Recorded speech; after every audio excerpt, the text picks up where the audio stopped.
calendar. But once again, the top people of this state have endured. And here we are tonight with an ACC matchup between Georgia Tech and Miami.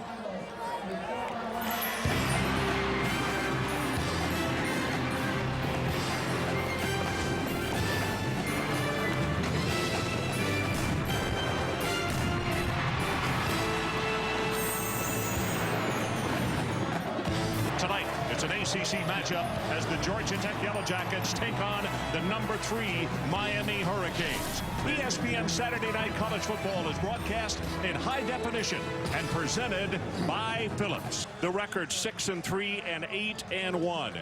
And of course, what is at stake tonight? The Miami Hurricanes, Bob Davie, still trying to keep up with a possibility of adding a 6th national championship to go on that banner right there.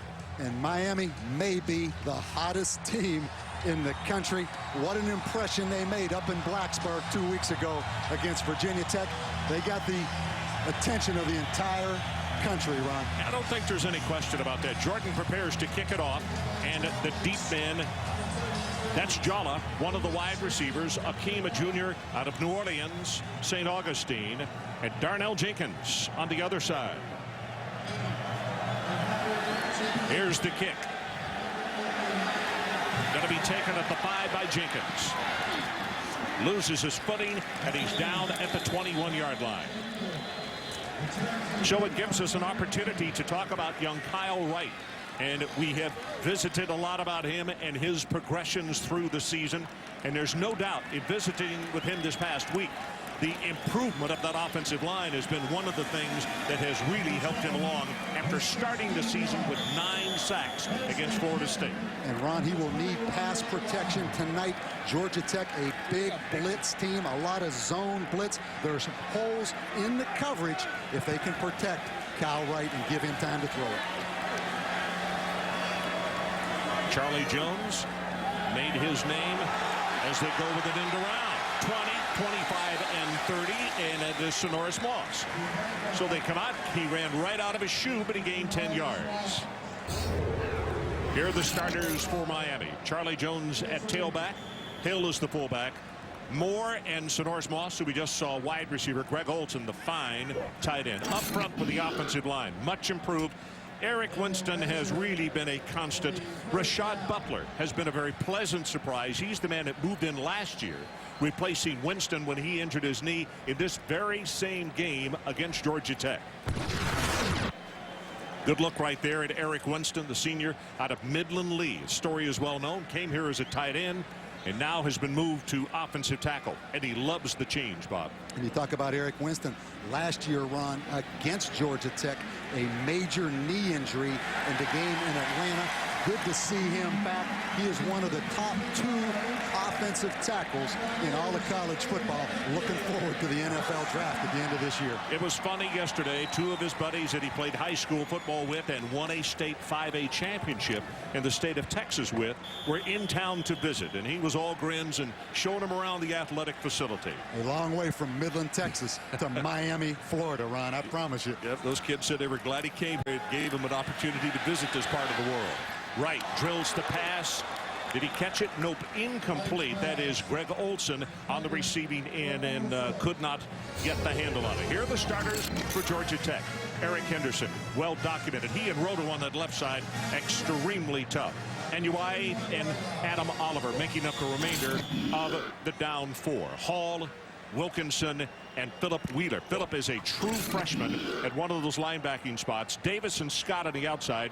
Chris Reese, quite a player. And DeJuan Landry at the free safety. His brother LaRon plays at LSU.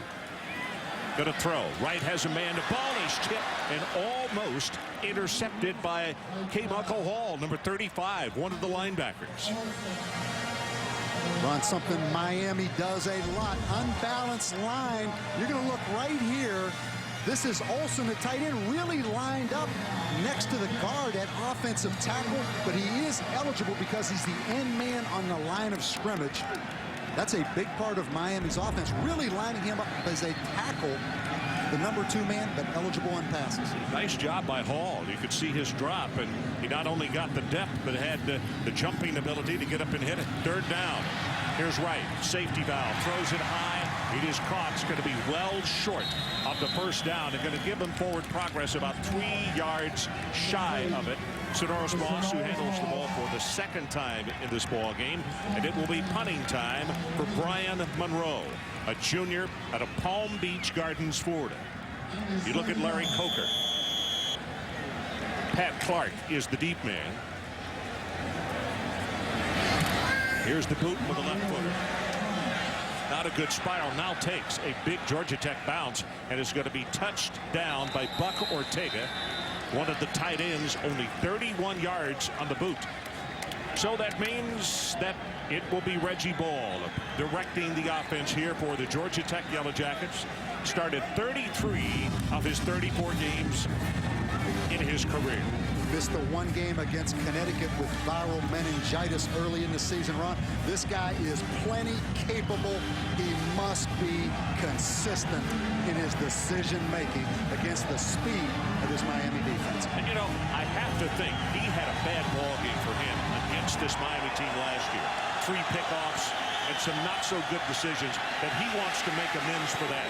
Zips this pass, has the first one complete out at the 49-yard line to big Calvin Johnson, and it's complete for 18 yards. And this is what we want to see. It's going to be Miami man-to-man coverage, bailing out right there. Kelly Jennings, the deep comeback route by Calvin Johnson. And Ron, there is no question about Reggie Ball's arm strength. No, Jennings may have shaken himself up about either that left shoulder or his left arm. Randy Phillips, number 6, a freshman out of Belle Glade, comes into the ball game replacing him. Pitch back goes to Tashard Choice, going to be hit behind the line of scrimmage and knocked down for no gain. And as Bob mentioned off the top, P.J. Daniels not able to play at all tonight. So here are the starters. Choice at tailback. It'll be Calvin Johnson and Bilbo at the wide receiver spot. George Cooper is the tight end. And up front with the offensive line, the biggest change here is Masirovich will start replacing Brad Honeycutt at that right tackle position. Honeycutt, a redshirt senior. Masirovich does not get that much playing time. 2nd down and 12. Pitch looked like a broken play, and now it is totally broken as penetration by Orion Harris. Here are the starters on defense for the Hurricanes. Up front, we just talked about Harris. Baraka Adams has had an outstanding year. Javon Nathan and Thomas Carroll on the outside at the defensive ends. The linebackers, McIntosh, Romeo Davis, and John Beeson. And in the secondary, Jennings, who was shaken up and had to go out, and Marcus Maxey. Merriweather and Kenny Phillips are the safeties. There's a look at Jennings on the sideline. By the way, Kenny Phillips, number 1, is a true freshman out of Miami Carroll City. Timeout, Georgia Tech. No score, 12:04 left to play, opening quarter. Miami, Florida. No score. Timeout called by Georgia Tech. They have a 3rd down, and they got to take it all the way to the Miami 40-yard line. You look at the rankings defensively nationally. Total yards first. Total yards, passing yards first. Tied for 2nd. Those are national standings, not conference standings.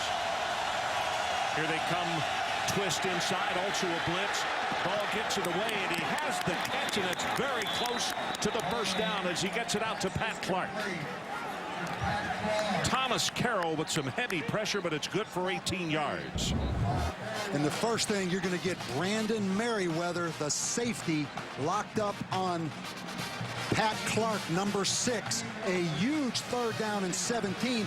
Ron, in nickel situations, Brandon Merriweather goes from safety to nickel and gets matched up on the 3rd wide receiver, and that time a great execution, throw and catch by Georgia Tech. First down for the Yellow Jackets. They have it at the 39.5-yard line. They'll go with the running play. Here comes Choice, bounces it outside at the 30, still on his feet, and is going to be pushed out of bounds. Or is that Chris Wood? It was Choice, number 22, 15 yards gained on the play. started his career at the University of Oklahoma and decided he would transfer. And interesting, Ron, played last year at Oklahoma, 22 carries, 104 yards in 04. Did not have to sit out a year at Georgia Tech. Had a hardship, as we saw P.J. Daniels over there on the sidelines. But normally you have to sit out a year. This guy played last year at Oklahoma, this year on the field for Georgia Tech. Rare situation indeed. You're right. First down, Georgia Tech. They have it at the 24.5-yard line. Ball, great protection. Gets the pass out, complete to Calvin Johnson. Holly Rowe, we got your microphone steadied away there. What do you have for us? Well, guys, Reggie Ball is a different player this year. His teammates and coaches say he's matured incredibly. Most importantly, the statistics that matter to Coach Gailey are interceptions. He has cut down that total. He had 18 last year, only 8 so far this year. The other important statistic for Georgia Tech are the sacks he's taken. Only 4 sacks credited against this quarterback this year. He knows when to get out of bounds, when to throw it away, and when to live and play another play. Holly, right now they scrimmage with back-to-back first downs. And Reggie Ball is going to have to call another timeout. You see him shaking his head as he goes to the far sideline. Georgia Tech shaking their head as well to use 2 this early. So let's take a timeout. 11:20 left to play, opening quarter. Still no score. Georgia Tech threatening. So welcome back to Miami, Florida. Time is back in. Happy to report for Hurricane fans. Number 22, Kelly Jennings, back on the field of play. He's down at the bottom of the screen. Chris Woods, a tailback, going to throw, and it's intercepted. And that's the freshman, Kenny Phillips. He's trying to run it out of the end zone, and it's going to be tackled.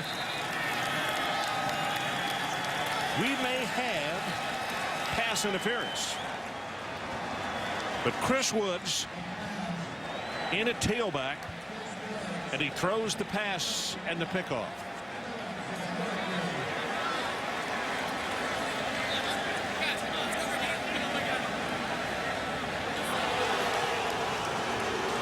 So erase the Kenny Phillips interception. Pass interference. Number 24 in the defense. The penalty occurred in the end zone. The ball will be placed at the 2-yard line. First and goal. Going to get a chance to see the pass interference. Calvin Johnson in behind Marcus Maxey.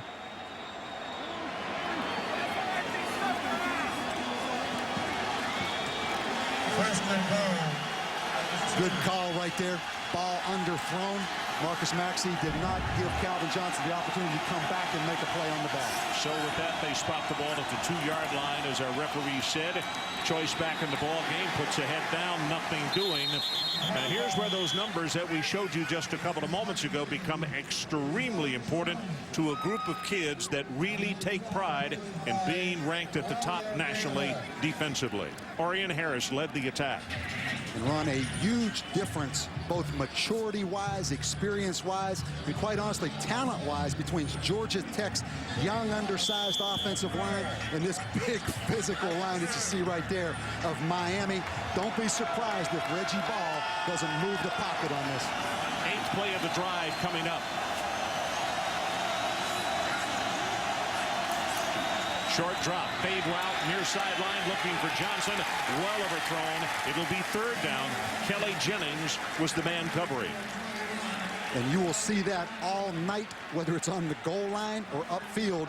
The Miami defense, Ron, up there in bump and run coverage, being physical on the big 6'4" wide receiver, Calvin Johnson. Bob, let me say this about Kelly Jennings. When we visited with him on the phone earlier this week, Kelly Jennings, I thought, was impeccable as far as his manners. I never heard a nicer young man. Maybe one of the most underrated corners in all of college football. Choice straight ahead, bangs his way, touchdown Georgia Tech. Merriweather got up to make the hit, but it was not enough. As you could see, Tassard Choice really has a burst when he gets the football. And it reminds you a little bit, Ron, we had Georgia Tech at Auburn, the first game of the year. Georgia Tech able to take this football against Miami the length of the field like they did Auburn. And it's critical because Reggie Ball is a hot and cold quarterback. He's off to a hot start tonight. Travis Bell to attempt the extra point. He's got it. So with 10 minutes and 16 seconds showing on the clock, it is Georgia Tech who goes on the scoreboard first. They go on top 7-0. We've been talking about the rain here in Miami. As you well know, and if you don't, there's a storm named Gamma that is in the Gulf. Good news late this afternoon. That storm is looking more like it is not going to come into the southern tip of Florida, that it'll go south of there. Pass for Johnson. Did he catch it in bounds? No. Caught the ball, but just a little bit too close to the sideline. I'll tell you what, he's a highlight tape even when he doesn't catch it. Watch this effort right here as Reggie Ball throws it into traffic. That is a great adjustment. And how about the hand-eye coordination? Great effort. That guy's 6'4", 220 pounds with that kind of body control.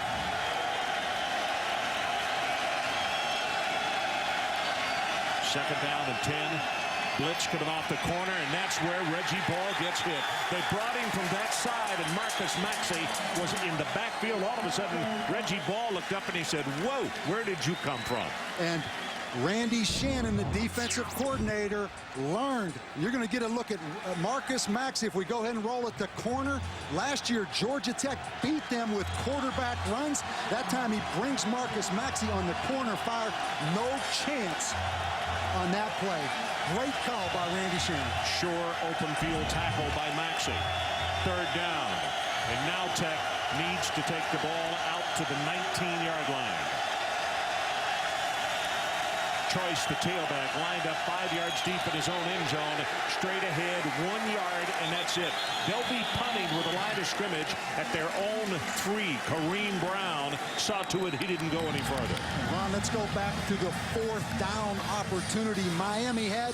You see why Larry Coker made that decision to punt the football and let his defense play the field position game. Ben Arndt stands with a foot very close to the end line. The 3rd time he's had to punt tonight. Let's see if Miami comes after it. Here's the boot. Jenkins is the deep man on the run. Gets a lucky bounce. 42. Retreats all the way back to the 48. And here he comes. There's a wall. And he's going to be tackled by the punter. Ben Arndt inside the 25-yard line. 39 on the punt, 17 on the return. Ben Arndt saying, "I did it. I don't want to have to do it again." And you mentioned earlier, Darnell Jenkins, a 10-400 meters, gets an excellent block right there, makes his way to the wall, and he's going to take some razzing by his teammates because that is a punter right there in the open field. That's a great job.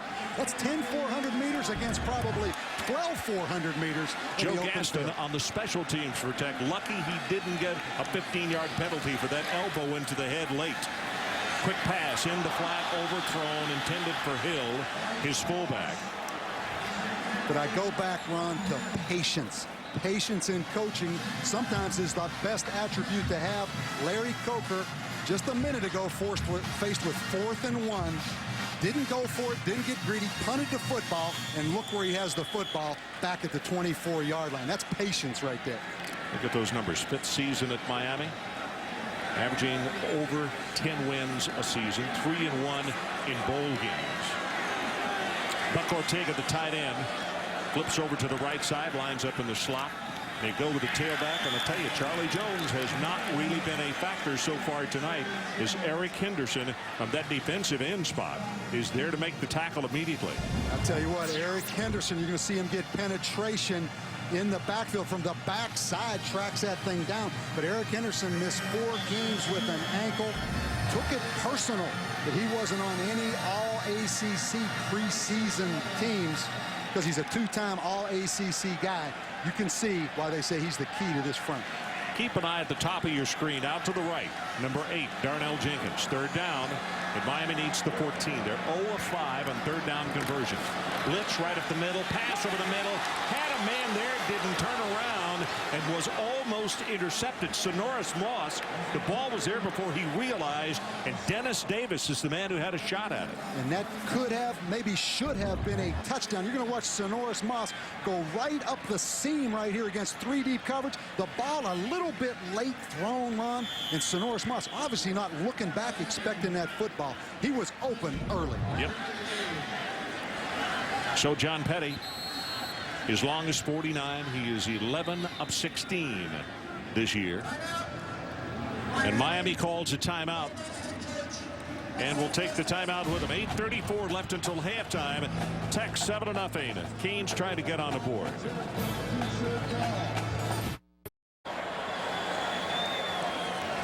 So we are back. 8:34 remaining until halftime. And Tech leads it by 7. Miami trying to cut it to a 4-point ball game. Plenty of distance and plenty of accuracy. We got a 7-3 ball game. John Petty. And that's key, Ron, because last week against Wake Forest, John Petty missed 2 extra points uncharacteristically in that ball game. Great bounce back right here, and he drilled this one. So what do you have to do? Put an asterisk by the play that Ben Arndt made. He saved a touchdown when he got inside the wall. Otherwise, Sonoris would have been down there cheering with his teammates. And we're talking about the punter and that big tackle on Darnell Jenkins on that punt return. Yes, sir. Yeah, not Sonoris. You're exactly right. It would have been Jenkins. Guy looks like a tackler, doesn't he? Looks like a defensive player. Well, it messed up his hair, if that's what's... I'll tell you one, those arms kind of flailed away from his body right there prior to impact. But I'll tell you what, that was a big lick. He's still talking about it, too. He's you know, I didn't want a kill shot. I just wanted to break down and make sure I wrapped my arms. So the situation 7-3, about the midway point of the second quarter. In Miami, well, they knew it coming in. A lot of them did, and maybe some of the players didn't. They're in for a football game tonight, and they better be prepared for that because Tech is very well prepared on both sides of the football. As Monroe prepares to kick it off, Grant, one of the deep men.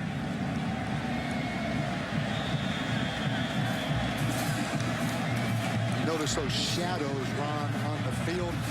One thing when I coached, you can tell how good the lights are by how limited the shadows are. There's some long shadows out there on that football field if you look at those Miami players. McGuire's the other deep man back there, very high. And this is a spinner. Going to come down to McGuire, the 3-yard line. 15, 20.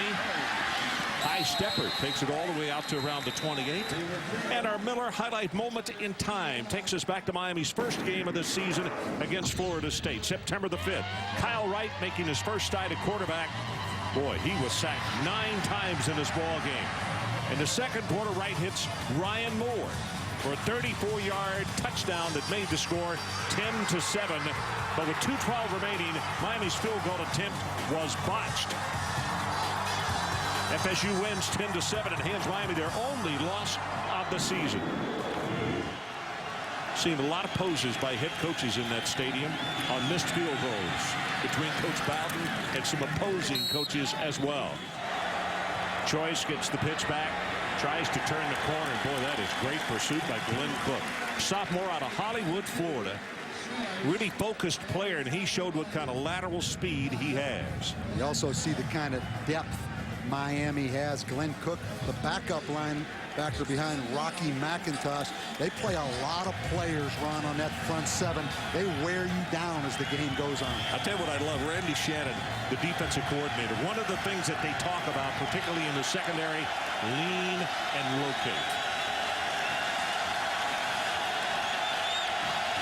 Choice on third down, needs to take it to the 39. Here comes the pressure. Going to have to hustle out of the pocket. Throws this one away. Heavy pressure, Orion Harris. Holly Rowe, let's check on the sideline with you. Okay, guys, you're talking about how many players they play on defense here for Miami. Against Virginia Tech in that big upset of the ranked team, they play 25 different guys on defense. Now, Randy Shannon does it for a couple of reasons. One, to keep their legs fresh, and you can see fresh legs, especially on pursuit like we just saw against Reggie Ball. But secondly, he said it prevents a star system from forming. All these guys feel like they're in it together. No one guy stands out, and they are certainly playing team defense. Okay, Holly. Here comes the punt.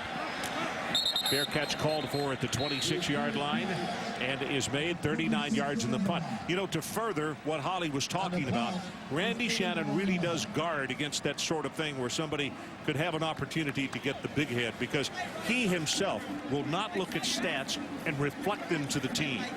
He says those numbers many times are not always true. Talk about a great fit. Randy Shannon played linebacker here at Miami under Jimmy Johnson at about 220 pounds. He's down to about 190 pounds now. Also played with the Dallas Cowboys. He's been around a bunch of players, and he knows about team chemistry because he coached a long time with Jimmy Johnson and Butch Davis. Yeah, he's big on that. He not only preaches it, but he acts it out. Short running play right here with Charlie Jones. Chris Reese will step up into the pocket to make the hit. Another reason that he plays so many players on defense, if you ever go to Miami's practices, some schools don't believe in hitting during the season.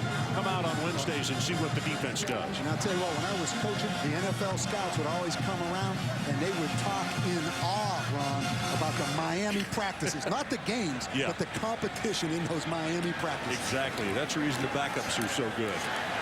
Wright's going to go on top. One-on-one coverage and incomplete. At the 30, looking for Ryan Moore, covered by Kenny Scott, and the partisans here would like to see a flag, and the officials say, no, that's a no call. And how about Kenny Scott from Florida, turned down Miami? He was offered a scholarship. They're bumping a little bit, but let him play. Excellent no call right there. But Kenny Scott back home in Florida, Ron. Where's number 2? Deion Sanders, his idol. How many guys across this country wear number 2 because of Deion Sanders? You're right. Daytona Beach is where he's from. Played at Seabreeze High School. In Miami now with a third down. They have not committed a third down conversion tonight. 0 for 6. Wright going to go deep over the middle. That's going to be intercepted. No, it is dropped, and he just threw it up for grabs. Dennis Davis is the man who should have had the pickoff. And I'll tell you one thing, John Tenuta got Reuben Houston back, and it didn't take long. He's blitzed him about 3 or 4 times tonight off that slot. Keep in mind, Reuben Houston didn't practice until Wednesday. That's a great effort right there, but John Tenuta taking advantage of all weapons, Ron. Here comes the boot. It's a line drive kick. Fumble or muff the ball. Recovered by Georgia Tech at the 26-yard line.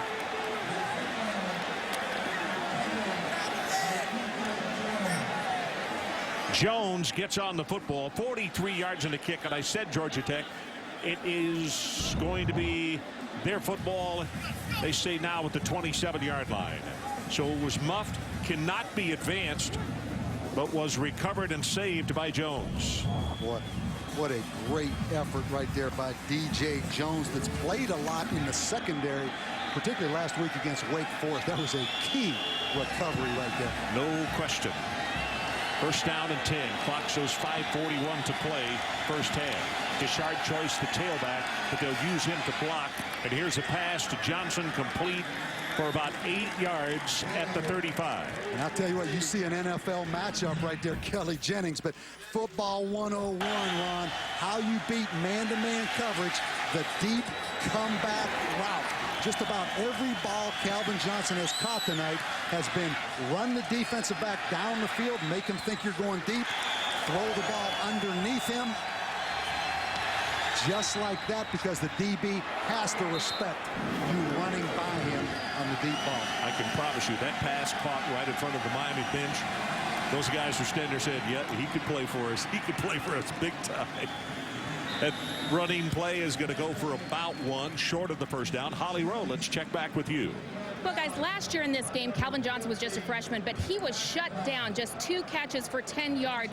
And after that game, he realized he just wasn't strong enough physically to take that bump and run coverage and the jamming at the line. He dedicated himself in the workout room, gained about 10 pounds of muscle, but guys, not just getting stronger physically, he says he's got to get stronger mentally. He said, I've just realized lately, I've just got to get plain old meaner out there on the football field.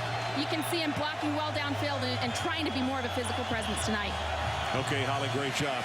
You know, Bob, he is truly an all-airport, as the expression goes. And I tell you what, you're right. I mean, when he gets off that plane or gets off that bus, he looks as good as you can look. But I think Chan Gailey gave him the biggest compliment, said he's the best wide receiver he's ever had. Keep in mind, he coached Michael Irvin at Dallas. That's a pretty strong compliment.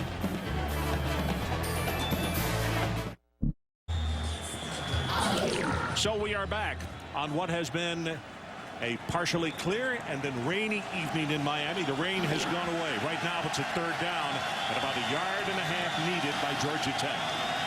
Choice will not get the handoff. They fake it to him, and it's to the tight end, overthrown. George Cooper was there. And boy, Reggie Ball would like to have that one back. They got the single coverage, but Big George was open. They wanted to go to George Cooper, but #1, Kenny Phillips, the freshman DB right here, is going to jam up the tight end at the line of scrimmage. 3rd down and 1. Chan Gailey takes a shot right there. As long as he doesn't hold him, Ron, he can bump him. Good no call. Oh, here comes the kick, wobbly spiral. Jenkins on the run. Got away from him, and now a big Georgia Tech roll. It's going to be Miami scrimmaging just inside their own 10-yard line.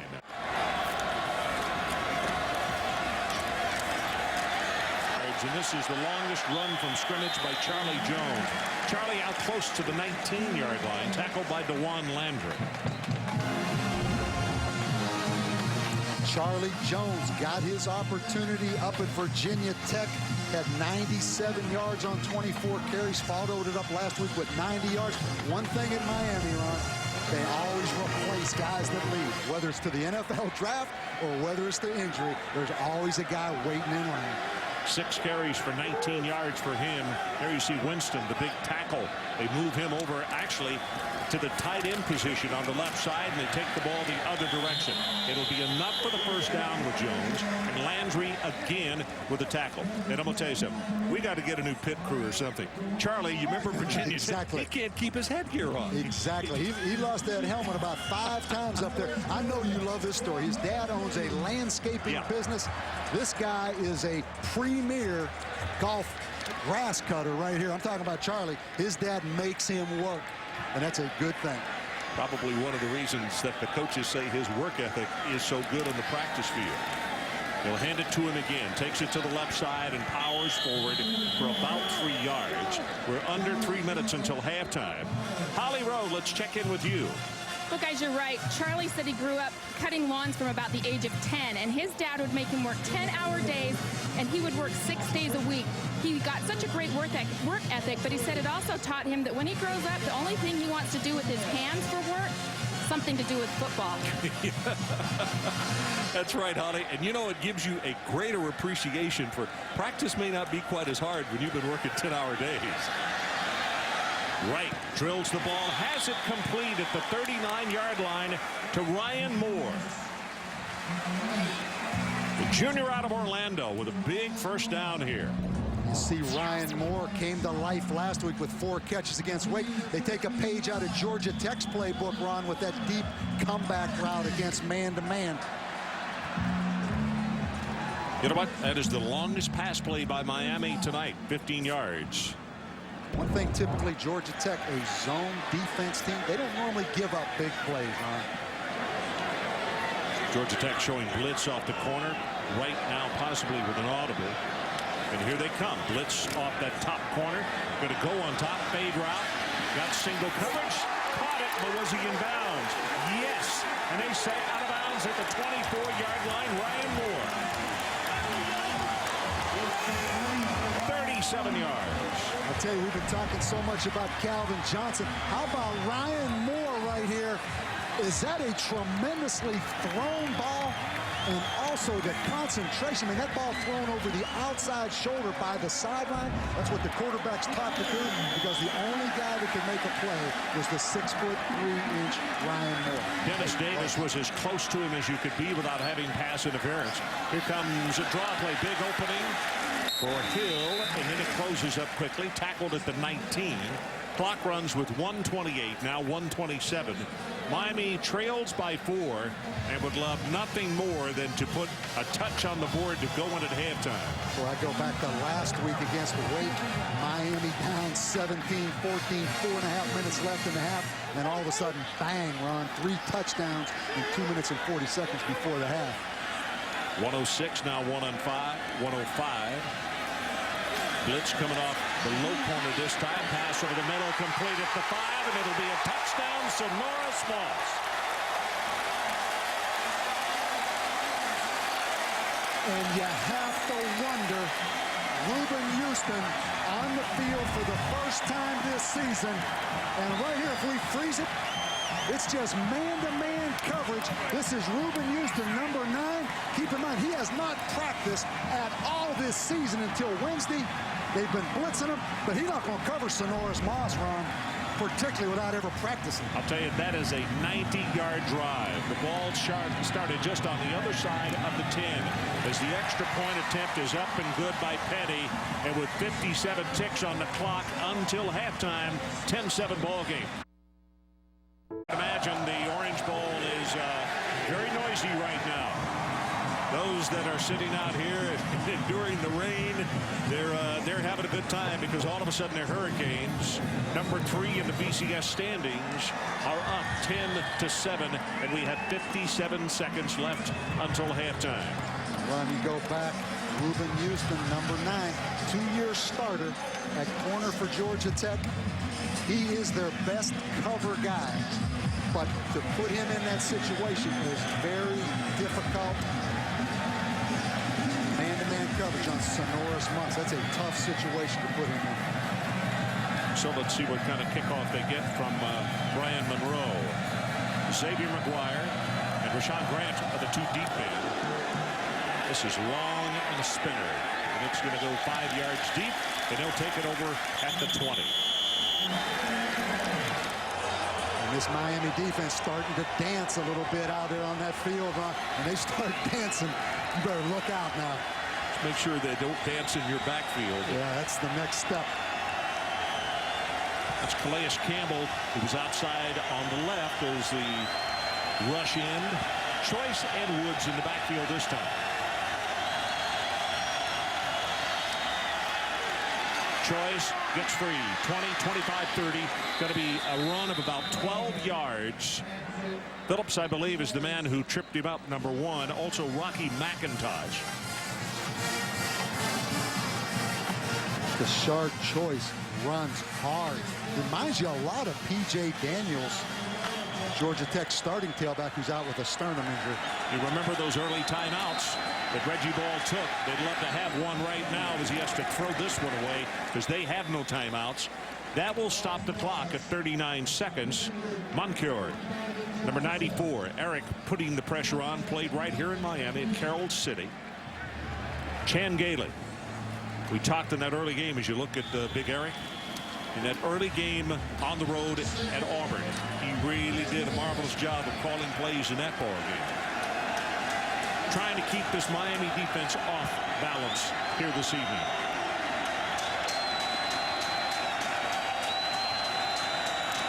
Quarterback draw, hit behind the line of scrimmage, and redraw that one as Orion Harris, the junior out of Newark, Delaware, sacks him for the 2nd time tonight. Orion Harris, 6'4", 300 pounds. You look at Chan Gailey right there. Georgia Tech with no timeouts. Take a shot deep here, do you? A little surprised that Miami didn't call timeout there with about 20 seconds left in the half. Yep, both of these teams are headed toward the locker room. 2-1, and we are at halftime.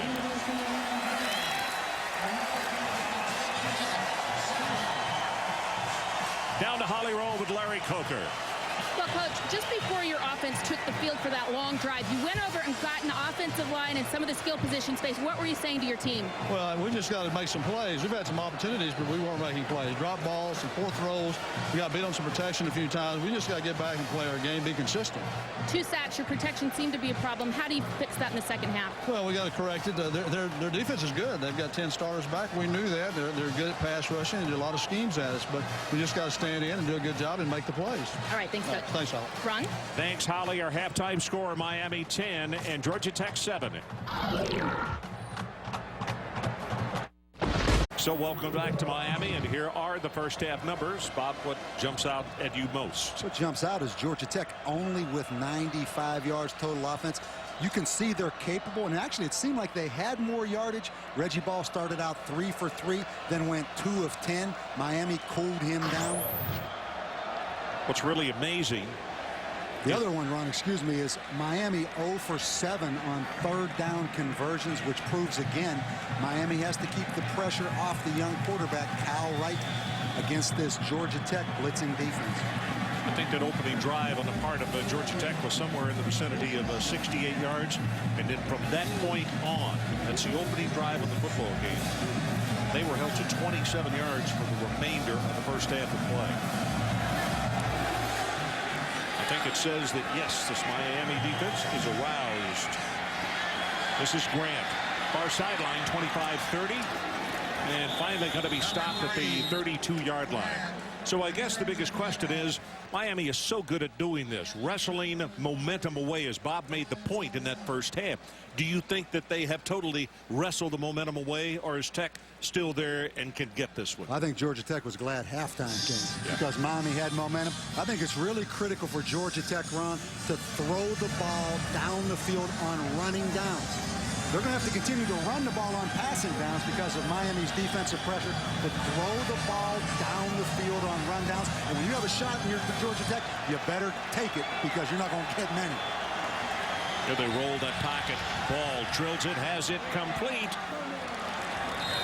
Dunlap, Chris Dunlap, the number 5 receiver. We may get a late hit on Nanton, the defensive end, Javon Nanton, 57, Ron. Well, if that's the case, that's going to be a 28-yard play instead of 13 yards. Wow. Obviously a poor decision by Javon Nanton. So 13 on the pass completion. And then add the 15 yards. Chris Dunlap, a junior out of Miramar, Florida. You could see that Larry Coker obviously was not real pleased with the play by Nanton. From the 40. Blitz coming. They try to set up a screen.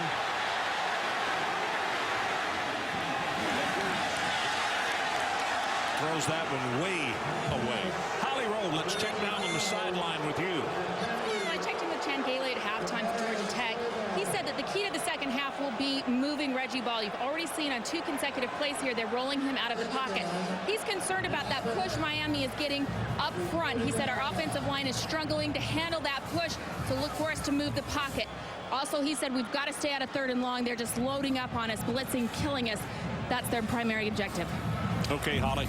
And you know, Bob, that would seem like the most natural thing, that you can't let them dictate it. With 3rd and long, they certainly can dictate. And you like that they did throw the ball twice here on running downs. 1st and 10 coming out of the locker room. Choice, big opening, and he is going to squirt his way through for about 7 yards. And it'll be 3rd down. Greg Threet, a senior out of Tallahassee, Lincoln, made the tackle. And I'm impressed with Tashard Choice. Keep in mind, he played behind Adrian Peterson at Oklahoma.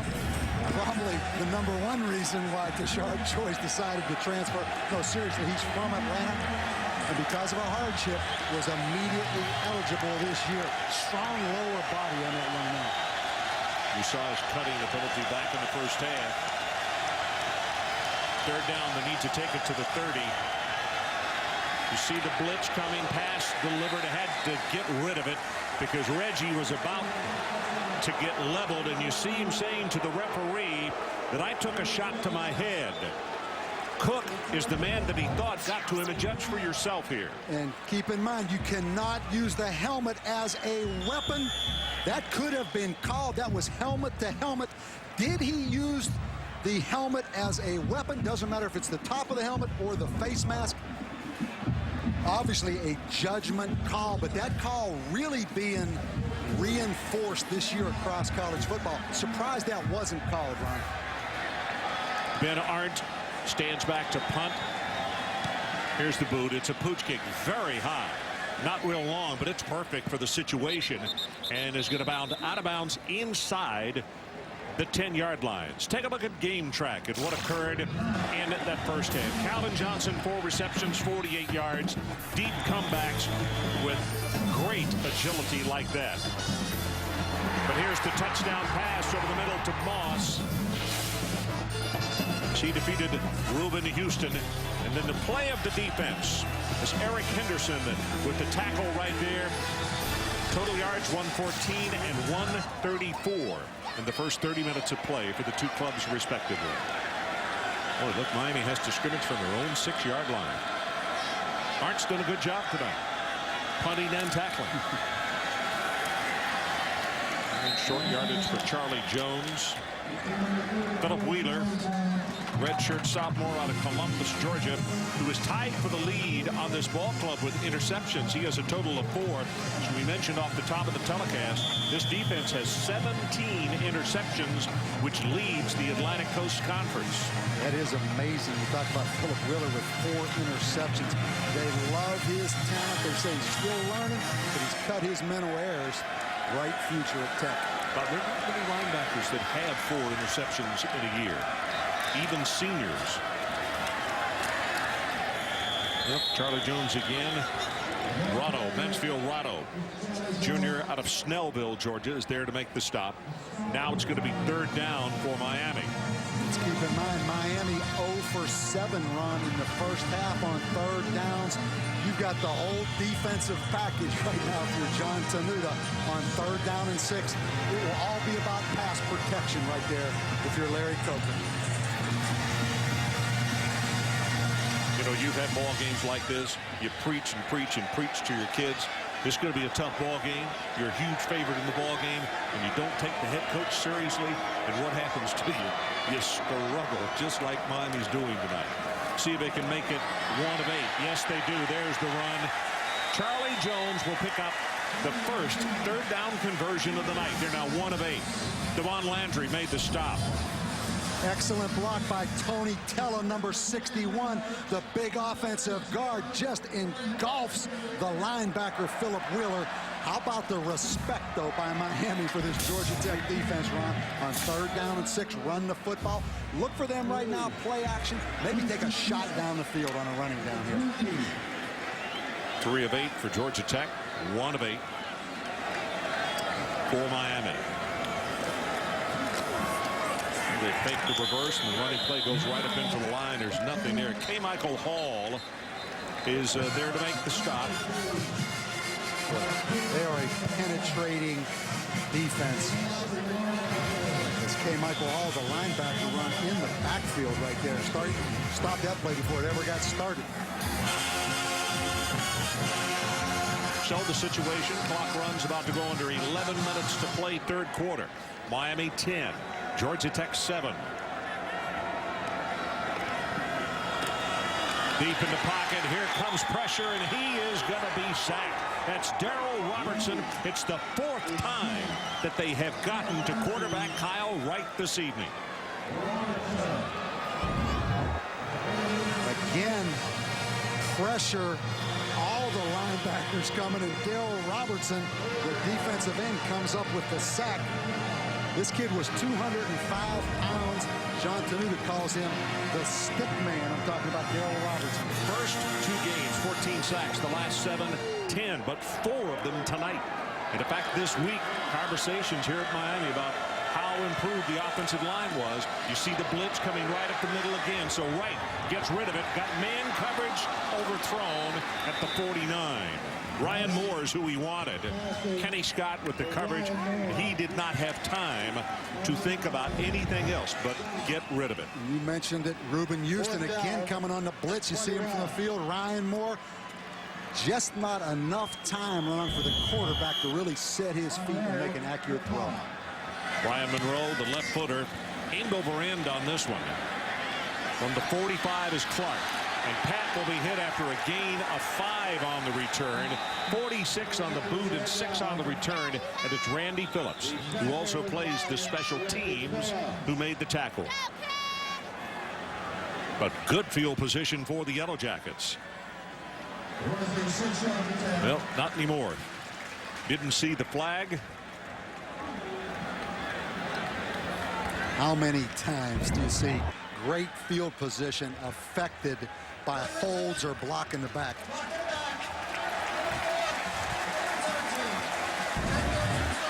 You know, Ron, sometimes I think as a coach, you ought to just say, you know what, we're going to fair catch this punt. I don't want anyone blocking because I don't want any penalties, and just take the good field position and run. All right.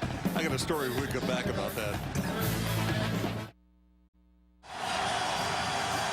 So the crowd trying to get them pumped up here. One of the reasons Miami has outscored their opponent 74-7 in the third quarter this year. Good field position, Georgia Tech, even though they had the penalty. From the 39, hit behind the line of scrimmage. That play is going to go absolutely nowhere. McIntosh on the tackle. Holly Rowe, what do you got for us? Well, guys, receiver for Georgia Tech, Calvin Johnson, is back out on the field after missing the first series after halftime. He was kept in the locker room to get additional fluids.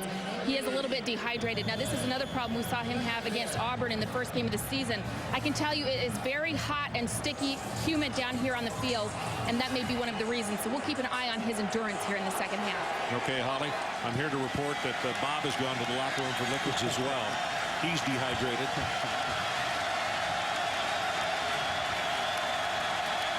Short drop, quarterback draw. Called play. I'll tell you what, Reggie shows how strong he is. He's going to have a gain of 5 on that one.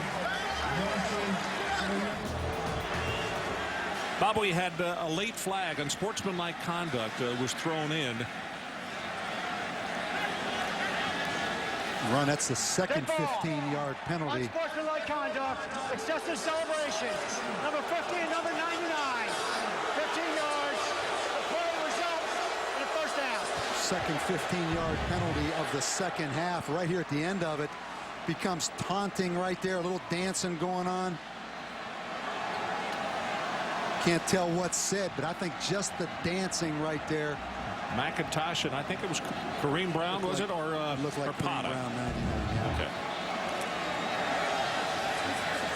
I know Reggie Ball disagreed with how the play continued as you look at the penalty and the yards that have been stepped off. Then that dancing and taunting started, and that's when the flag was thrown. About to go into 9 minutes, third quarter. Miami with a 3-point lead, and the Jackets beginning to threaten again. This is Choice right at the middle, big opening. Has 5, has 10, and count this one off at a gain of 13 yards. And I mean, this youngster is quick. First step, and he is full speed. And an excellent block by Matt Rhodes, number 61, on the linebacker McIntosh. And Tashard Choice hits it north and south downhill. And Georgia Tech, Ron, must take advantage right now of this great field position. Boy, he runs hard, doesn't he? I'm telling you. You see Miami jamming up at the line of scrimmage. We got 8 in the box. Running play is just going to go for short yardage. His Choice finds a spot. That's his choice, and he leaps forward for a couple. Tackled by Davis and also Baraka Atkins. You see Reggie Ball. That's Romeo Davis, excuse me, Bob, who's down, shaken up on the play.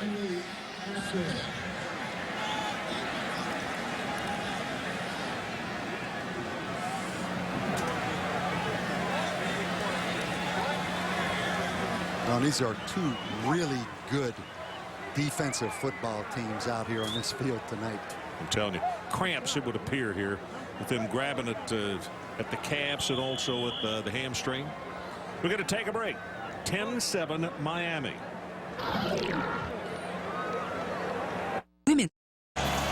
It's amazing that today we watched Michigan, Ohio State. We watched Michigan State and Penn State, Notre Dame game, and everybody was bundled up. And tonight we got guys cramping up and leaving the field in numbers. Very interesting for late November. Here's the throw.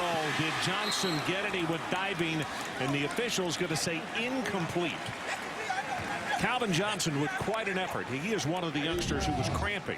Take another look. And again, bump and run. Kelly Jennings getting his hands on it. Again, the deep comeback route. And what a great job by Kelly Jennings. Ron, at some point, Georgia Tech's going to run that little stutter comeback and go, because you see how quickly Kelly Jennings broke on that football. But this guy may be one of the most, I know he's one of the most underrated corners in all of college football, Kelly Jennings. You know, it's interesting. You pick your poison, but sometimes it's best with a guy like Calvin Johnson, who's a long strider. The throw is timing off of the line of scrimmage rather than letting get into the pattern. There's the throw, got it complete, and the big fella is going to have the first down. Kelly Jennings, you can see, is right there on him, but it's a catch and a first down. Keep in mind, Calvin Johnson, only a sophomore here. Bump and run coverage again. Again, kind of an up the field and then back underneath move. But again, the throw contested. Excellent throw by Reggie Ball. One thing about Miami's corners, they will challenge every throw, Ron. Make you thread the needle, because they're going to be up there bump and run. They're not backing off anyone. And the interesting thing about the competitiveness of these kids, they really get a charge out of the fact, hey, send your best guy at me. I want to see if I can match him. Yeah, they do that in practice every day. That's right. Quarterback draw, 15, 10, 5, touchdown Reggie Ball, and Georgia Tech goes back on top. 16 yards as Kenny Phillips had a shot at him and could not make the tackle.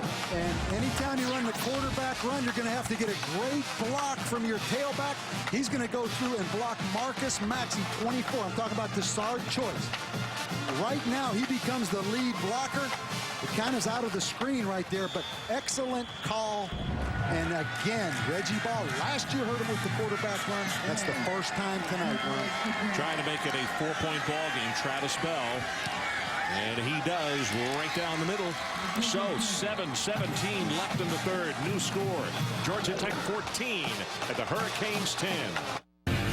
Welcome back to the Orange Bowl. Antrell Roll, former cornerback here, a really good one from 2001 to 2004. Talking it over with Johnson and also Maxey.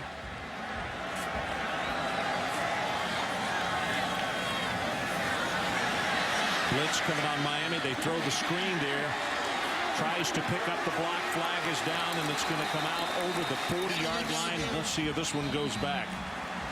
Came Michael Hall on the tackle, but it was Hill, the fullback, on the play. Offensive holding. Miami erase the 15-yard play. Boy, so the number 3 team in the country really kind of having a self-inflicted situation here. 2 interceptions that have been given back, and now a 15-yard game. Orange Bowl to Miami, Florida. Number 3 Miami, 8-1. Trying to stay in a position to play for the national championships at 1 or 2 slip. And right now they're down by 4. They still have 11 minutes and 17 seconds left, but the Georgia Tech defense has been a riddle that they have not been able to solve totally so far. What you better watch, Georgia Tech, you mentioned earlier, 18 interceptions, the most at the Georgia Tech since 1981. Swings the pass out at the 20-yard line. Not very much for Sonoris Moss. Chris Reese is there to make the tackle. You have to wonder right now if maybe Dan Werner and Larry Coker might not try to, like they did early in the ball game, Bob, more to Moss and also to Darnell Jenkins, the game breakers. And one other thing, Ron, Greg Olson, the talented tight end, number 82, not thrown to tonight, but a lot of pass protection, was forced to stay in because of these blitzes. Blitz off the corner again. Has time, gets it away, incomplete. That one intended. The man I was talking about, Jenkins. Intended for Jenkins. Jenkins really gaining respect with more play. And again, you watch Georgia Tech in 3-deep coverage. Kenny Scott, deep zone. Really, that should have been a completion right there. I thought an interesting thing. We talked to Kelly Jennings earlier this week. Did you ask him which defender would he least like to cover on a third down situation that's huge? And he quickly said Sonoris Moss is the man I would not want to have to deal with. He's the toughest to stay with. Third down. They roll the pocket to the left this time. Right. Gonna put it on top. And it is tipped. And a flag comes down. They're going to call pass interference against Georgia Tech. And it would appear Dennis Davis is the man that he was pointing to. But now, remember, Landry tipped the football. If there was interference, did it happen before or after? Exactly.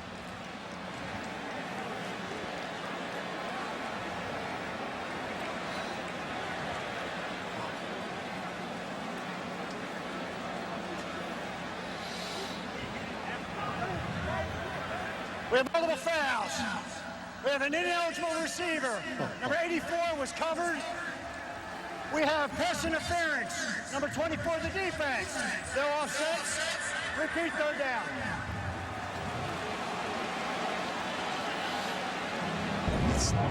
First of all, the pass interference right here. Man. You know, Bob, the inexcusable thing, and you as a former coach would know this better than anybody, the inexcusable thing is the covering of an eligible wide receiver.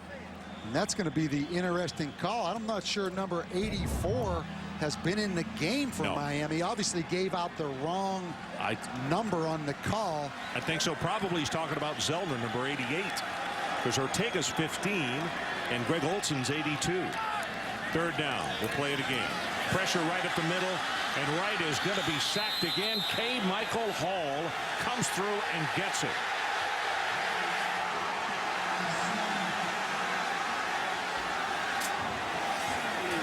Seven times they have sacked the Miami quarterback. And again, you see K. Michael Hall, the linebacker, on the blitz. This is a Miami offense that had 9 sacks against. And boy, I'll tell you, they're coming close, knowing the left footer steps in one direction, touched by Georgia Tech, and recovered by Miami. Ron, that is the third muff, the fourth mistake on a punt return situation. I said earlier, just fair catch the thing. Take the football if you're Georgia Tech. James Johnson. Well, he muffed it. You can't advance it, but you certainly can recover it. Exactly. And Miami does. The only time you can pick it up and run with is after he gains possession, and then you hit him and he fumbles it after a punt. And Georgia Tech, Ron, Bruce Johnson played so close and so well, but to get to the next level, you have to win a game like this, and Chan Gailey realizes what a huge mistake, but that's been multiple mistakes in the punt return game for Georgia Tech. The play is being reviewed. I can tell you this, if they overturn this play, the only thing I saw was lock the door.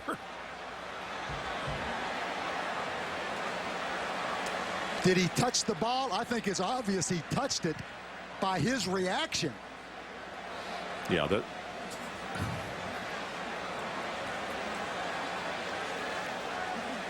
I think the only question was, did he touch it? Yeah, he touched it right there. Left hand.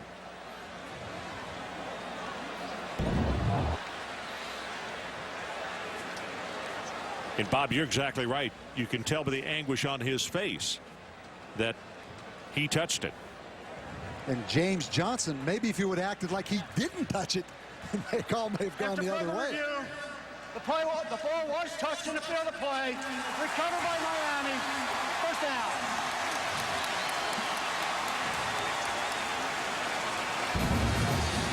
Again, It's close to whether it's touched or not. Left hand, Yeah, it is touched. Yeah, it is touched with the left hand. So Miami gets a gift. Now let's see if they can take advantage of it. They have it 1st and 10 at the Georgia Tech 47. We're now under 10 minutes to play. Miami trailing by 4, 14-10. Charlie Jones, they pulled the guard. They tried the right side. There's not much there. Wilkinson on the tackle. Play action here, right. Rolls the pocket. Has a man there. There's a tight end. They finally threw to Ortega. We were wondering when it was going to be either Olsen or Ortega. First time to a tight end that they've thrown tonight. A couple of things on this play, Ron. First, they line Eric Winston up at tight end. He is right here, the tight end on that play. The second thing, they're going to bring Ortega across on the crossing route out of play action. The reason Winston is at tight end and ineligible is for maximum pass protection. Great job of moving on the play action pass, but pass protection is key. Good for 24 yards on the play. Hands it off to Charlie Jones, and Charlie is going to have short yardage to the left side, maybe about 3. And Hawaii, along with Philip Wheeler, combining on the tackle. Now Miami would like to see, as they get closer to the goal line, they'd like to see that clock run a little more and a little faster. Under 8.5 minutes to play. Nothing comes easy against Georgia Tech's defense. Again, you see those linebackers up in a blitz position. And they come off the corner on the top of the screen. Charlie Jones going to be hit and stopped short of the first down by Wilkinson. Wow, what a hard and sure tackle that Charlie was not going to go one step further. Again, the linebackers from the outside blitzing spill the football outside. You see Philip Wheeler. Now Chris Reese has an opportunity right here and misses that tackle. Really could have been a holding call on Miami on the linebacker at the line of scrimmage right there, but the missed tackle by Chris Reese allowed that football outside. There's no question there could have been. It is about a yard, maybe a yard and a half to pick up the first down. Clock about to go under 8 minutes left in our ball game. Miami 1 of 12 on third down conversions, and Charlie is being spun around, and Jones, tackled by Oliver, is not going to have the first down. Interesting decision right here, Ron. You make it a one-point game, or do you go for the first down? He's having a hard time. It looks like they're going for it. Now the question is, how do you handle the blitz? Because I'm telling you, there will be penetration on this play. Tough to run the football, Ron, right here with the penetrating Tech defense. Fourth down. They need about 2 yards. Right. Hands it off to running back. Jones hit behind the line of scrimmage, and you see the celebration by the Ramblin' Wreck from Georgia Tech. Is K. Michael Hall is the man who headmanned the play, and the happiest guy in the ballpark is Johnson, who muffed that punt. And you knew the linebackers were going to be coming. K. Michael Hall in the backfield penetration run. Tough on fourth down and 3 to run the football against that kind of defense. And James Johnson, number 89, who dropped that punt or muffed that punt, is the second happiest guy behind Chan Gailey right now. So 7 minutes and 16 seconds left in our ball game. Georgia Tech with the hold on fourth down, leading by 4. Choice. Little counter action, tries to bounce it outside, and look at the speed by Kenny Phillips, the freshman out of Miami, Carroll City. Whoa. Ron, I'll tell you what, he's dancing. Number 1 high school football player in the country last year, Kenny Phillips, true freshman. You talk about closing speed now. He came from 10 yards deep right there. If you wear number 1 in Miami, you better be good now. And this guy is going to be good. He's backed up every ounce of it. Good heavens. Wow. Crowd trying to help out the defense. Second down and 10. Ball Far sideline, overthrows Johnson. Okay, this Georgia Tech team lost a heartbreaker to NC State on a ball thrown behind Johnson. It was tipped. Flag comes in.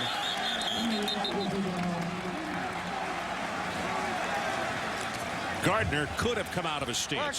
64. Ball start. Number 64 of the offense. 5 yards from the line of scrimmage. It remains third down. Do they lead the NCAA? I'm talking about Miami's defense and causing false starts for offensive football teams. I mean, they wreak havoc because of the speed they have up front. And Andrew Gardner saying, you know, it's so difficult with your 6'6", 290 to move and not have somebody see it. You have to think about a quarterback draw run and just punt the football and play defense if you're Georgia Tech. Third down, they need to take it out to the 25-yard line. He's got it up here, and a man is there, and it's overthrown. It was Calvin Johnson who just planed out for the football, and Jennings on the cover, but it had been just a tad shorter. They would have had a miraculous first down. And I'll tell you something, Calvin Johnson told us he hasn't been timed since high school, but they say he runs in the high 4.3s. And that time, you could see that speed, but the ball just a little bit overthrown. 8th punt of the night by Arndt.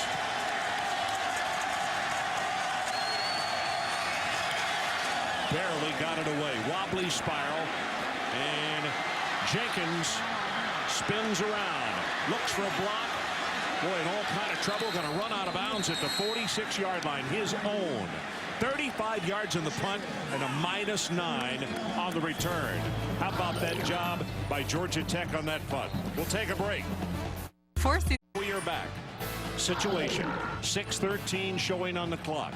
Georgia Tech 14 and the number 3 team in the country, Miami, 10. And look at this right here. Rush yards, Miami 30 total, season low 34 against Temple. Right, deep in the pocket. Gonna go deep down the far sideline. Had the tight end, and we just talked about it. Greg Olsen, the tight end we were talking about. Where's Olsen been? Get him out of max protection and throw to him. And that time they lined Greg Olsen up out at wide receiver. He's not involved in protection. He's down the field and runs a corner route run, and he is wide open right there. But the quarterback is rattled. Keep in mind, 7 sacks tonight for Georgia Tech.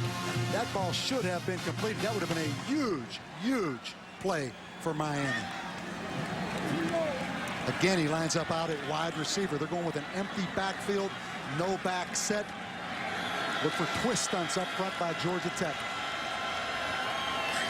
Right, sets deep in the pocket, right over the middle, got a man. Tip should have been intercepted by Wilkinson of Georgia Tech as Wright threw it right to him. No question the quarterback is rattled, but how about the deep pass drop by the middle linebacker, 49, Jarris Wilkinson. Right here, you're going to see Wilkinson right there in the middle of the field, drop down the seam too deep, and he has the vertical up the seam, and ball bounces off his shoulder pads. Yeah, right that face mask, you're right. So it's third down. Third down and 10. Miami 1 of 13 on third down conversions. Georgia Tech blitz off the corner, top of your screen, and they throw the screen pass back into the boundary. Good call, except they had that defended pretty doggone well as well. Boy, listen to the boos from this crowd. And how impressive is Georgia Tech's defense and how they've rattled the quarterback, Kyle Wright. Last week, Ron, Kyle Wright, his best football game. A lot of people thought that would be the launching pad for Kyle Wright, but Georgia Tech has come out and just discombobulated him. 10 punts by Miami tonight. 10. And nobody back for Georgia Tech. There you go. Now you've made a good decision, Chan Gailey. Just take the football. Touch dead at the 5-yard line to Shard Choice in a tailback. It's the worst starting position of the night by Georgia Tech, and they go conservative on the running play, not wanting to do anything silly as the clock is about to hit 5 1/2 minutes left to play. Miami, number 3 ranked, looking for a crack in the door that maybe SC or Texas might stumble. And right now they got more on their platter than they can say grace over. They're down by 4. We're about to hit the 5-minute mark. It is going to get testy as far as decisions that are going to have to be made.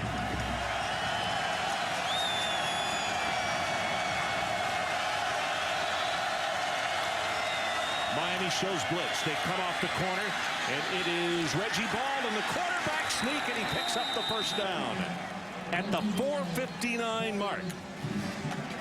You talk about competitors, Ron. Put Reggie Ball #1 at the top of the list. Had a great freshman year. Freshman ACC newcomer of the year as a freshman. Last year struggled. And in a town like Atlanta that's a pro sports town, they can turn on you quickly. But say what you want, this guy is as competitive a guy as there is in college football. First downs, it's number 19 for Georgia Tech. Miami with only 8 on the evening. Choice bounces it outside. It's a good one-on-one stop at the 22-yard line by Leon Williams, senior out of Brooklyn, New York. Sports Center coming up immediately following our game, and our clock is running. 4:18, now 4:17.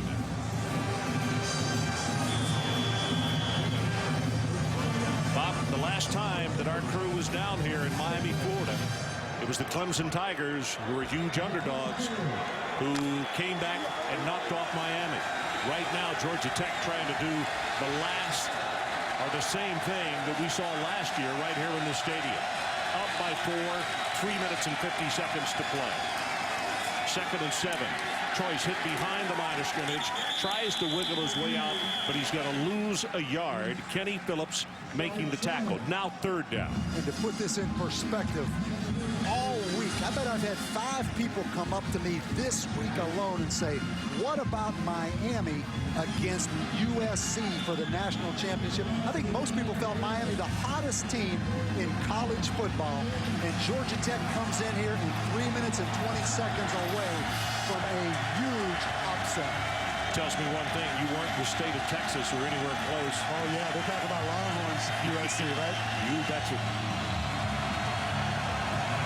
On 3rd down, that clock is run down to 4, down to 3, down to 2. And they're going to let the delay of game happen. Or did they call a timeout? Did get the timeout called. I beg your pardon. So 3:01 showing on the clock. Let's take a timeout. Georgia Tech 14, Miami 10. Everyone loves a delicious baked potato. 3rd down. They need to take it to the 29-yard line. Ball looking for Johnson, and incomplete. Right into the middle of double coverage, and the big guy still was very close to coming up with it. And Reggie, you made some great decisions tonight. That one poor decision could have cost you right here. Lockdown coverage, Kelly Jennings at the top. Throws it dead into traffic right there. Dodged a bullet, Reggie Ball. Into punt. 9th punt of the evening. And the guy that everybody's got to keep an eye on is Darnell Jenkins. And we'd love to see that guy, Devin Hester, out there in this opportunity. The premier punt returner in the country. Oh. Best punt of the night. Driving spiral well over his head, and look at this. Back inside the 5-yard line, and he might pick it up. It would have gone into the end zone, and the tackle not made. Going to bring it out to around the 10-yard line. Good heavens, what a mental error. You are exactly right. Darnell Jenkins back there because Devin Hester is over here on the sidelines with a hamstring. But, Ron, he makes a decision early that the ball has enough gas to go into the end zone. That ball would have crossed the goal line right there and been a touchback. That's a career-long 78 yards. He does get 10 on the return. Wow. That guy's had a heck of a night. The big tackle he made. Great open field tackle.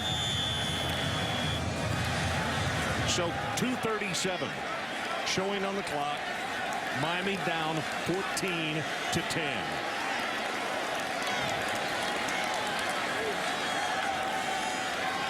He's going to keep blitz. Kyle Wright delivers it, has it complete. That's Hill, and Hill over the 20 and to around the 24-yard line.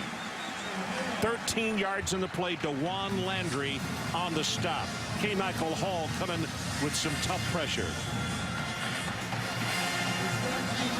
Georgia Tech's defense, Ron, has got him to this position. Now Georgia Tech's defense has to finish it off right now. Right from the shotgun again.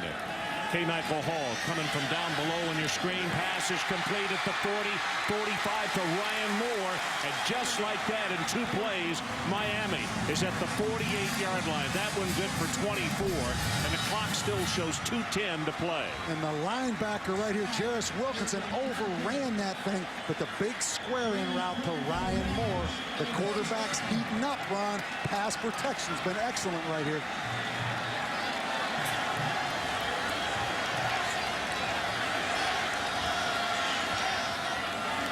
Here comes Georgia Tech again. Ball is underthrown. Crowd didn't like it, but Kyle Wright had no choice. He's been sacked 7 times tonight and pressured at least that many more, and he had to get rid of that football. It stops the clock, 1:53.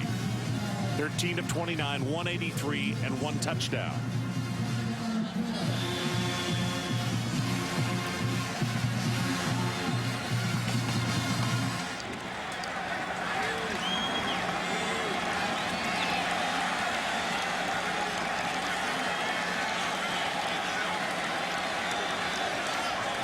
Here comes the blitz. Picked up, pass caught, 50-yard line. Moss down the sideline and finally tripped up. It's going to be inside the 30-yard line. Dennis Davis is the man who saved a possible 6 and another 24-yard play. And a great block by Greg Olsen, the tight end, on the little jailbreak screen right there. Greg Olsen gets him down. And the speed of Sonoris Moss. Excellent block on Reese, the safety by Greg Olsen in the open field. At the line of scrimmage, also a good pickup by Eric Winston, the big left tackle, to make sure that his quarterback had time and could turn and throw the ball. And Ron, regardless of how this game turns out, I think we have to give a lot of credit to John Tenuta, the defensive coordinator of Georgia Tech. And I'm going to make this point. And I was a head coach. Head coaches make, let's just say, $1 million a year. And defensive coordinators, let's say, make $200,000 or $250,000 or $300,000 a year. There's a huge gap. And one thing that I think is a little bit unfair in college football is that the head coach makes so much, and those coordinators in these high-profile positions don't make nearly as much. You talk about Al Borges at Auburn. Yeah. You talk about John Tenuta here at Georgia Tech. Chan Gailey is a great head coach, but he's the offensive coordinator, and John Tenuta has a huge role in what happens with this Georgia Tech football team. Well, so the interesting thing is we open the year at Auburn, which is a very good football team, and he totally confused a young quarterback. Tonight, they're not in the end zone yet, but he's totally confused a quarterback who's only started 10 football games. And I'm not trying to get him a pay raise. I talk about coordinators all over the country, but you think about the role that coordinators play. They are like the head coach on their side of the football. So here we come. 1 minute and 46 seconds left in the ball game. Number 3 Miami. Can they come back and get the win? They're down by 4.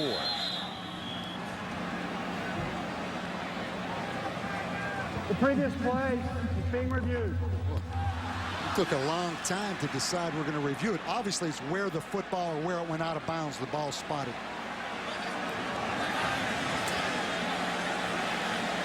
You know what? I'm glad they're doing it to make sure that we get it exactly right. But the point is, as you said, why did that take so long? Let's look. You know, it looks like it should be the 27-yard line. Is that right?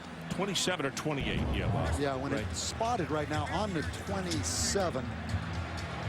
Looks insignificant to me, Ron, just based on that quick replay we had.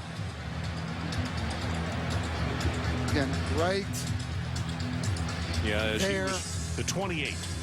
Looks like the 28-yard line. And the ball has been spotted about a yard closer to the end zone than And where it appears that he went out, looks like he went over the 28 right there, doesn't it?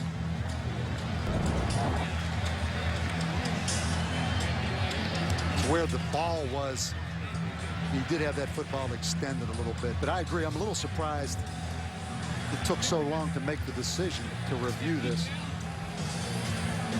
But you know Sports Center coming up next, immediately following our ball game. And let's also how big this is for Georgia Tech. Georgia Tech right now with 6 wins, but the ACC with potentially 8 or 9 bowl-eligible teams with 6 bids. So Georgia Tech, even though they have 6 wins, not a lot to get a bowl bid. I'm sorry, I've talked through that. Did you hear that? No, you were talking. It appears as though it's going to stay right where it is. The biggest thing that I can see as an asset right here is this extra time is an aid to the Georgia Tech defense, which has got to be dead tired right now. I think that's a valid point. I think Eric Henderson, you can see him. A look into Chris Ray's face, number 18. Again, the empty formation with Greg Olson lined up out at wide receiver. So here we go, the shotgun formation. Sets deep in the pocket, going for the end zone. There's the tight end. It is intercepted. Georgia Tech with the pickoff. Dennis Davis, and the celebration across the way has begun. 1 minute and 38 seconds left, and the number 3 team in the country is about to go down in their own backyard.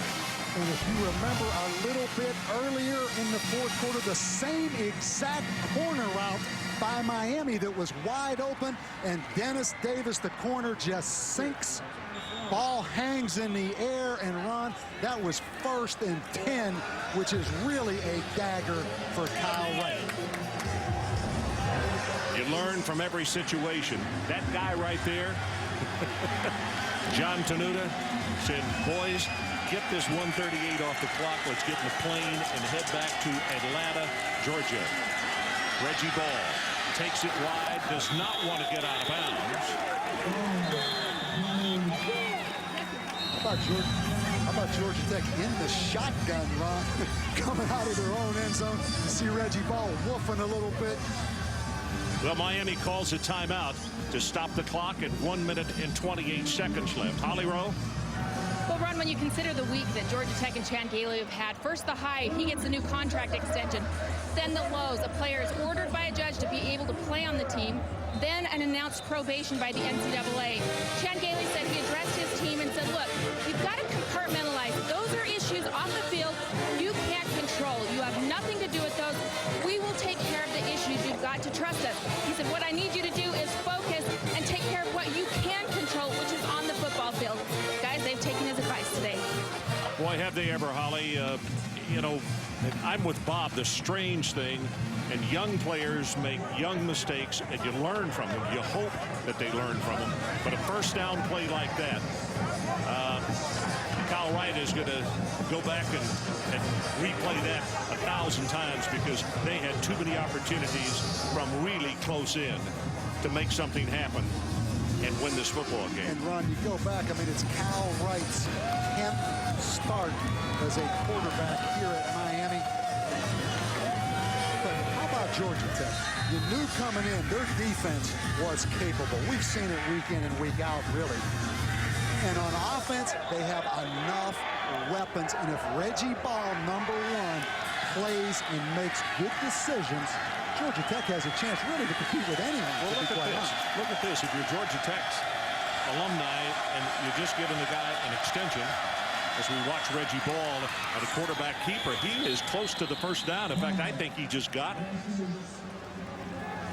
This would be wins over Auburn and a win over the Miami Hurricanes, both on the road. Exactly. And if you're Chan Gailey, I hope you didn't sign that contract yet. You may have just gotten yourself a pay raise coming out of this one. You're getting everybody a raise tonight, aren't you? But you're right. I totally agree with you. When you look at those 2 road wins, how many people at the beginning of the year would have sat there and said, well, for Georgia Tech, here's a W on the road, and here's another W on the road. Calvin Johnson, sophomore, right there in the state of Georgia. 6 receptions, 89 yards, thrown to 16 times. Had to stay in, as Holly reported, that he had to stay in the locker room, and he needed some fluids because he was cramping. And the big question, Ron, could Calvin Johnson beat bump and run man coverage? Last year, Miami, Antrell Roll held him to 2 catches and 10 yards. He can beat bump and run man coverage. He's proven that. Boy, and that catch right there, he obviously is stronger. A reminder, Sports Center coming up immediately following our ball game, and we have 1:25 showing on the clock. Timeouts, Miami has 1. You have to go back to the loss Georgia Tech had against NC State.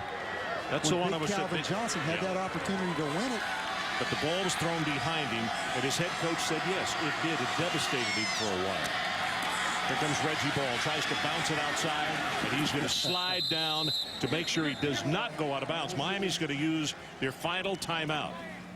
I know I'm old-fashioned because I still get nervous about that quarterback being in the shotgun late in a game like this, but good decision again on the slide by Reggie Ball to make Miami use that timeout. So the standings in the Coastal Division. Miami, in 1 minute and 18 seconds, if they don't pull off a miracle here, will go to 5-2. And if you live anywhere in southwestern Virginia, I think you'll hear a celebration go off in the Blacksburg area. And if Virginia Tech beats North Carolina next Saturday, Virginia Tech gets their shot at Florida State in the ACC championship game. That's exactly right. And how impressive was Virginia Tech on a rebound game, particularly the quarterback Marcus Vick, and also Cedric Humes, the running back, I thought did a great job today. Kyle Wright's numbers: 14 of 31, 207, 1 touchdown, 1 interception that came just a couple of moments ago, and it came down on a first down play. And Dennis Davis, number 25, sitting right there, redshirt senior out of Sicklerville, New Jersey. That's now 19 interceptions for Georgia Tech's defense, because the linebackers got a bunch of interceptions themselves, not just the DBs. You know, the other thing that you have to consider is if Miami loses this game, are they going to lose a BCS bowl bid? That run will go out to the 19-yard line, and now Miami cannot stop the clock. Miami coming back home, Ron, after 2 big wins on the road. You had to worry a little bit about them keeping their intensity, but I don't think anyone saw this coming. And Eric Henderson over there in the back, he's going to enjoy this one, number 56. Play clock is down to 15. 44 seconds on the game clock. This is 3rd down. They'll have to snap it, then they will not have to run another play. Reggie Ball stretches it out. Going to go down. That's going to be it. Yep, that'll do it. Yeah, it's not been whistled back in. Sports Center coming up next. You see the excitement on the far sideline. Chen Gailey saying, can I smile yet? Yes, you can, Coach. 14 seconds and down to 13. And Georgia Bulldogs, get ready, because Georgia Tech's going to show up next week in Atlanta. 3 seconds, down to 2.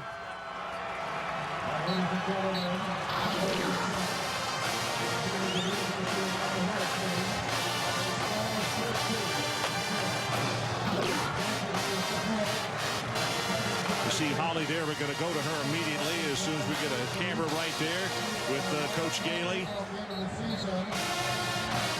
And we got one right there. Holly, let's go to you with a very happy head coach. Get Larry, get everybody over there. Coach is still shouting instructions right now. After everything that's happened to your team this week, what did this mean win for you? Well, it's a great win. I mean, anytime you can beat the number 3 team in the nation on the road, to me, what you're looking at is the heart of a great football team. I told you before, they can compartmentalize. They can put things aside and find ways to win games. I'm proud of them as young men. Your defense was just outstanding. Talk about find a way to win games, Coach. Well, our defense, I have to give so much credit to John Tenuta and the defensive staff and the players. They did an unbelievable job. The heart of this football team is immeasurable. Thanks very much, Coach. Run. Thanks, Holly. Your final score, Georgia Tech 14, Miami 10. This has been a presentation of ESPN, the worldwide leader in sports. Sports Center is coming up next. Over on ESPN News, it's Postgame Extra. And now for Bob Davey, Holly Rowe, and our entire crew, I'm Ron Franklin, saying so long, everybody, from a shocked, and I do mean shocked, Orange Bowl in Miami, Florida. 14-10, the Yellow Jackets come away victorious. Good night, everybody, from Miami.